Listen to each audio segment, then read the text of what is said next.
ஸ்ரீரங்கம் ரங்கநாத சுவாமி திருக்கோவிலில் பரமபதநாதர் சன்னதியில் அமைந்துள்ள கண்ணாடி அறை சிலைகள் வாயிலாக திருப்பாவையை பரப்பும் புண்ணிய கைங்கரியம் நடந்து வருகிறது.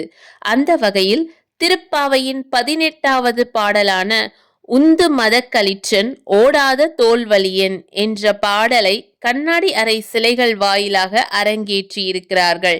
இப்பாசுரத்தின் பொருள், மத யானையை மோதி தள்ளுகின்ற வலிமையும் போரில் பின்வாங்காத திண்மையான தோள்களை உடைய நந்தகோபன் மருமகளே, நறுமணம் வீசும் கூந்தல் உடைய நப்பின்னையே, உன் வாசல் கதவை திற.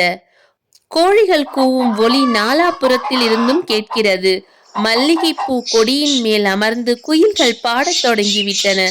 பூப்பந்தை போன்ற மென்மையான விரல்களை கொண்டவளே, உன் கணவனின் புகழ் பாட நாங்கள் வந்துள்ளோம். அளவு மாறாத உன் அழகிய வளையல்கள் ஒலிக்க செந்தாமரை கையால் உன் வாசல் கதவை திறந்தால் எங்கள் மனம் மகிழ்ச்சி அடையும். இப்பாடலின் மூலம் நாம் புரிந்து கொள்ள வேண்டியது என்னவென்றால், பெருமாள் கோயிலுக்கு போனால் நேராக சுவாமியை தரிசிக்க கூடாது.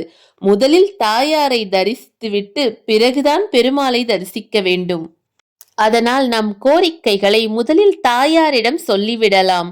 அவள் நாராயணனிடம் சொல்லி விரைவில் நம் கோரிக்கைகளை நிறைவேற்றி விடுவாள்.